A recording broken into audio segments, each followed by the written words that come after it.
కేటీఆర్ పై OU police స్టేషన్లో ఫిర్యాదు చేశారు TPCC general secretary Chanagani Dayakar. Group 1 పరీక్షపైన కేటీఆర్ చేస్తున్న అనుచిత వ్యాఖ్యలపై మండిపడ్డారు. కేటీఆర్ వ్యాఖ్యలను ఖండిస్తూ ఉస్మానియా యూనివర్సిటీ పోలీస్ స్టేషన్లో నిరుద్యోగులతో కలిసి కేటీఆర్ పై ఫిర్యాదు చేశారు. కాంగ్రెస్ ప్రభుత్వం పైన ఇష్టమొచ్చినట్లు వ్యాఖ్యలు చేస్తే కేటీఆర్ నాలుక కోస్తామని హెచ్చరించారు. 3 కోట్లు కొట్టు గ్రూప్ 1 పోస్ట్ పట్టు అని బీఆర్ఎస్ ట్విట్టర్లో పోస్ట్ చేయడం పైన అభ్యంతరం వ్యక్తం చేశారు. డబ్బులకు గ్రూప్ 1 పోస్టులు అమ్ముకున్నట్లు ఆధారాలుంటే బహిర్గతం చేయాలని డిమాండ్ చేశారు.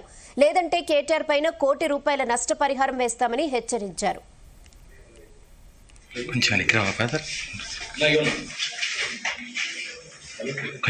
కల్వకుంట్ల తారక రామారావు గారు బీఆర్ఎస్ వర్కింగ్ ప్రెసిడెంట్ ఈరోజు ప్రజాప్రభుత్వం పైన, ముఖ్యమంత్రి గారి పైన, మంత్రుల పైన ఇవాళ గ్రూప్ 1 పోస్టుల్ని 3 కోట్లు కొట్టు ఇవాళ గ్రూప్ 1 పోస్టు పట్టని బీఆర్ఎస్ పార్టీ అఫీషియల్ సోషల్ మీడియాలో పోస్టు చేసి ఇవాళ 1700 కోట్ల భారీ స్కామ్ పాల్పడినట్లు ఇవాళ ముఖ్యమంత్రి పైన, మంత్రుల పైన అనుచితమైన వ్యాఖ్యలు చేసి ఇవాళ తప్పుడు ప్రచారం చేసి నిరుద్యోగుల మధ్య గందరగోళానికి సృష్టిస్తూ ఇటు ప్రజలకు నిరుద్యోగుల మధ్య ప్రభుత్వం మధ్య ఉన్నటువంటి మా సంబంధాన్ని ఇవాళ రెచ్చగొట్టేలా వ్యవహరిస్తూ ఇవాళ చేసినటువంటి ప్రయత్నం పైన ఈరోజు మేము ఉస్మాన్ యూనివర్సిటీ పోలీస్ స్టేషన్లో కేటీఆర్ పైన కేసు పెట్టినాం.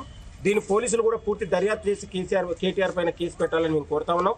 ఇవాళ ప్రజాప్రభుత్వం వచ్చిన తర్వాత కాంగ్రెస్ ప్రభుత్వం 24 నెలల్లో ప్రజా సంక్షేమం కావచ్చు, నిరుద్యోగుల సంక్షేమం కావచ్చు, తెలంగాణలో పునర్నిర్మాణం దిశగా ముందుకెళ్తున్నటువంటి సందర్భంలో ఇవాళ 10 ఏళ్ల పాటు మీరు అధికారం అనుభవించి ఇవాళ గ్రూప్ 1 పేపర్ కనీసం 10 ఏళ్లలో పరీక్ష పెట్టకుండా 2 సార్లు లీకేజీకి పాల్పడి ఇవాళ నిరుద్యోగుల జీవితాల్లో వెలుగులు నింపినటువంటి కేటీఆర్ ఇవాళ నేను అంటా ఉన్నాను కేటీఆర్కు, మరి 10 ఏళ్ల పాటు గ్రూప్ 1 లీకేజ్ అయినప్పుడు ఎందుకు నువ్వు ఆ రోజు జ్యుడిషియల్ ఎందుకు కమిటీ చేయలేదు? జ్యుడిషియల్ విచారణ ఎందుకు చేయలేదు? ఇవాళ తూతూ మంత్రంగా చేసి ఆనాడు లీకేజీకి పాల్పడి ఇవాళ అనేక అవినీతి అక్రమాలకు పాల్పడినటువంటి దొంగలు ఇవాళ ప్రజాప్రభుత్వం పైన, ముఖ్యమంత్రి గారి పైన అవాకులు చివాకులు పెంచే ప్రయత్నం జరుగుతూ ఉంది. నేను అంటా ఉన్నాను, ఒక రాజకీయ పార్టీగా 10 ఏళ్ల పాటు అధికారం అనుభవించి ఇలాంటి నీచమైన ఆరోపణలు చేసేటప్పుడు ఒళ్ళు జాగ్రత్త పెట్టుకొని మాట్లాడాలని మేము కోరుతా ఉన్నాం. ఇవాళ మీరు ఏదైతే ఆధారం చేస్తారో 24 గంటల్లో కేటీఆర్ ఇమీడియట్లీ ఆధారాలతో బయట పెట్టాలి. లేకపోతే కేటీఆర్ పైన ₹100 కోట్ల పరువు నష్టం దావా ఇవ్వబోతా ఉంది. కాంగ్రెస్ పార్టీ కార్యకర్తలు తెలంగాణ అంతటా కూడా ప్రతి పోలీస్ స్టేషన్లో కేసులు నమోదు కూడా చేయబోతా ఉన్నారు. నిరుద్యోగులు కూడా రేపు కేసులు పెట్టబోతా ఉన్నారు కేటీఆర్ పైన. ఇది రాజ్యాంగాన్ని, ప్రజాస్వామ్యాన్ని కూనీ చేసే వ్యవహారంగా కేటీఆర్ వ్యవహరిస్తూ ఉన్నాడు. దీనిపైన తక్షణం ప్రభుత్వానికి క్షమాపణ చెప్పాలని మేము కేటీఆర్కి హెచ్చరిస్తా ఉన్నాం. ఇది మంచి పద్ధతి కాదు. నీ చేతిలో ఒక మీడియా ఉంది, పత్రిక ఉంది అని ఇష్టానుసారంగా ప్రజల మధ్యలో, నిరుద్యోగుల మధ్యలో విద్వేషాలు రెచ్చగొట్టేలా మీరు చేస్తే దాని తగ్గట్టు మీరు చర్యకు కూడా ఖచ్చితంగా తీసుకుంటే అవకాశం ఉంటుందని నేను పోలీసు వారిని కోరుతా ఉన్నాను. పూర్తి ఆధారాలతోని ఇవాళ మేము పోలీసు వారికి కూడా మేము ఇచ్చినాం. వాళ్ళు దర్యాప్తు చేస్తారు, ఖచ్చితంగా కేసు నమోదు చేసి దర్యాప్తు చేస్తారు. ఇలాంటి తప్పుడు ప్రచారాలు, తప్పుడు సంకేతాలు ఎవరిచ్చినా కూడా ఖచ్చితంగా కేసులు పెట్టాలని కూడా మేము పోలీసు వారిని కోరుతా ఉన్నాం. ఈ ప్రజాప్రభుత్వం వచ్చిన తర్వాత అత్యంత ప్రతిష్టాత్మకంగా, పారదర్శకంగా ఇవాళ గ్రూప్ 1 పరీక్ష పెట్టి ఎక్కడ కూడా తప్పిదాలకు తావు లేకుండా, నిరుద్యోగుల ఆత్మవిశ్వాసం ఎక్కడ కూడా సన్నగిల్లకుండా ఈ ప్రజాప్రభుత్వం టీజీపీఎస్సీ అత్యంత ప్రతిష్టాత్మకంగా కారణాలు కొన్ని అందరికీ కోర్టు అన్నప్పుడు అందరికీ ఉంటుంది. ఇవాళ ఎవరైనా కూడా కోర్టు అనేది అందరికీ న్యాయం, తప్పు చేసిన వాళ్ళకు ఉంటుంది, ఇంకెవరు అందరికీ ఉంటుంది. కాబట్టి నిరుద్యోగులు కూడా కొందరు పరీక్షలు రాని వాళ్ళు, లేకపోతే కొందరు బాధపడిన వాళ్ళు కొందరు వెళ్ళొచ్చు. దాన్ని మేము హైకోర్టు తీర్పుని మేము గౌరవిస్తాం. కానీ ఇదే విషయంపై మరిన్ని updates crime bureau chief Raviteja అందిస్తారు. రవితేజ, మాజీ మంత్రి కేటీఆర్ పైన ఓయూ పోలీస్ స్టేషన్ లో టీపీసీసీ సభ్యులు ఫిర్యాదు చేసినట్టుగా సమాచారం అందుతుంది. గ్రూప్ 1 పరీక్ష పైన కేటీఆర్ చేస్తున్నటువంటి అనుచిత వ్యాఖ్యల పైన టీపీసీసీ సభ్యులు మీడియా ముందు తీవ్ర ఆగ్రహం వ్యక్తం చేశారు. కేటీఆర్ వ్యాఖ్యలను ఖండిస్తూ ఉస్మానియా యూనివర్సిటీ పోలీస్ స్టేషన్ లో నిరుద్యోగులతో కలిసి కేటీఆర్ పైన టీపీసీసీ సభ్యులు ఒక ఫిర్యాదు అయితే అందజేయడం జరిగింది.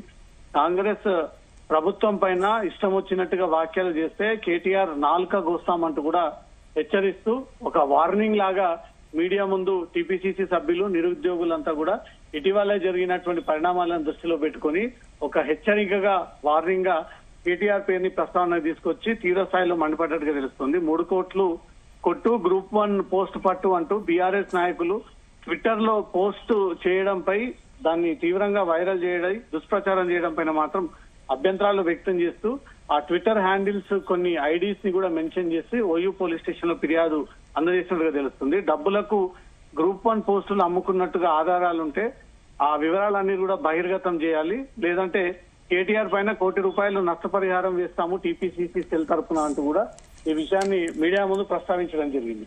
గ్రూప్ 1 పరీక్షలు జిల్లాలో ఉన్నటువంటి మంత్రులు అమ్ముడుపోయారు, మంత్రులు డబ్బులు తీసుకొని ఈ పదవులు ఈ క్వాలిఫై చేసే విధంగా వ్యవహరించారంటూ కూడా ఏదైతే ప్రచారం జరుగుతా ఉందో ఆ ప్రచారం విషయంలో ఇటు టీపీసీసీ సభ్యులు మాత్రం ఆ విషయాన్ని సీరియస్ గా పరిగణలోకి తీసుకొని ఎప్పుడు కూడా ఉద్యోగాల విషయంలో ఏ ప్రభుత్వాలు అలా చేయలేదు, ఇప్పుడు అధికారం కోల్పోయారు కాబట్టి ఏదో ఒక సబ్జెక్ట్ ని ముందు పెట్టుకొని ప్రచారం చేయాలి కాబట్టి ఈ గ్రూప్ 1 అంశాన్ని తెరపైకి తీసుకొచ్చి దాంట్లో లేనిపోయినటువంటి ఆరోపణలు చేసి కాంగ్రెస్ పార్టీని బదలాం చేసేటువంటి ప్రయత్నాలు చేస్తా ఉన్నారు. ఒకవేళ నిజంగానే అమ్ముకున్నట్టుగా ఏవైనా ఆధారాలు ఉంటే ఆధారాలు బయట పెట్టి మాట్లాడండి అంటూ కూడా కేటీఆర్ కి సవాల్ విసురుతూ టీపీసీసీ సభ్యులు ఓయూ పోలీస్ స్టేషన్ లో ఒక ఫిర్యాదు అందజేసినట్టుగా తెలుస్తోంది.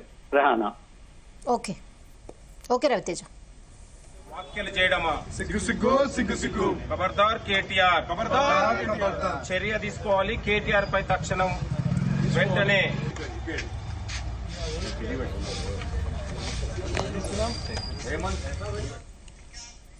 మాజీ